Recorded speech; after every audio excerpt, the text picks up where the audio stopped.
The early artisans of Manotick is this story. When we talk today about crafts, we think of hobbies. The crafts in the early years were not hobbies, they were jobs. The artisans had special skills and they used them to earn a living. When the artisan's skill was needed in the community, he or she lived and worked there. If demand was limited, the artisan may have moved from town to town to take up another special skill. The early artisans were a necessary part of the community, making articles the settlers needed. The settlers would buy furniture, pots, pans, tubs, and clothing, but they needed the blacksmith, the cooper, the harness maker, the carriage wagon and wheel maker. These were the early settlers' lives that made more comfortable.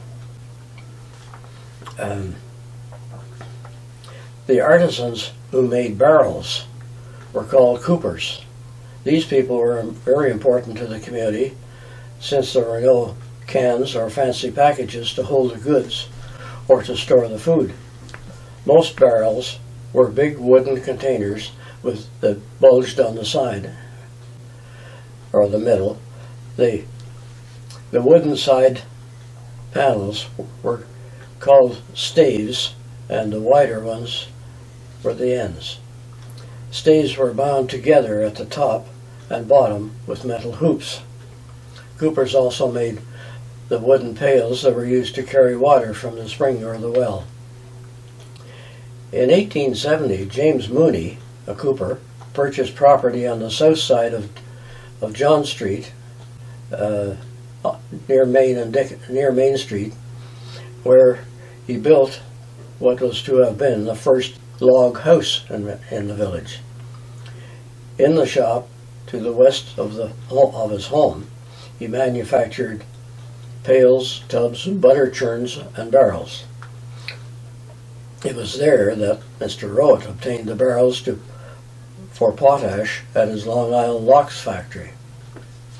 The blacksmith is familiar to many people, but did you know that smith comes from the verb to smite or to hit, and that was the black refers to the metal used, usually iron.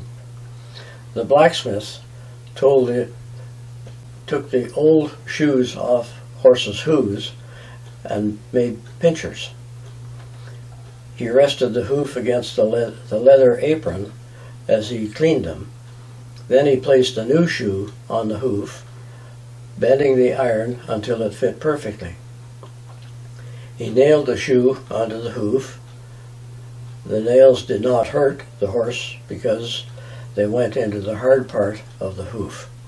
The blacksmith also made tools such as hooks, hangers, latches, and tires for the wheelwright.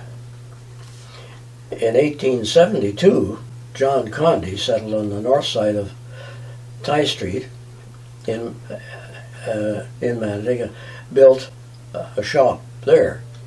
He moved away a few years later, and another blacksmith shop came in and took over, and then it was destroyed by fire. In another part, there are stories, we've heard other stories about blacksmiths on the island.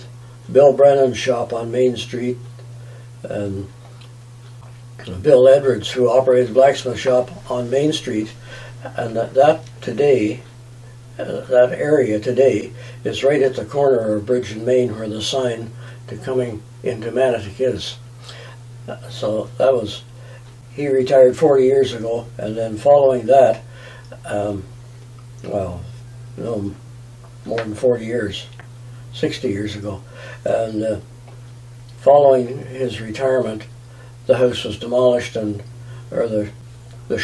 blacksmith shop was demolished, and the house was built there.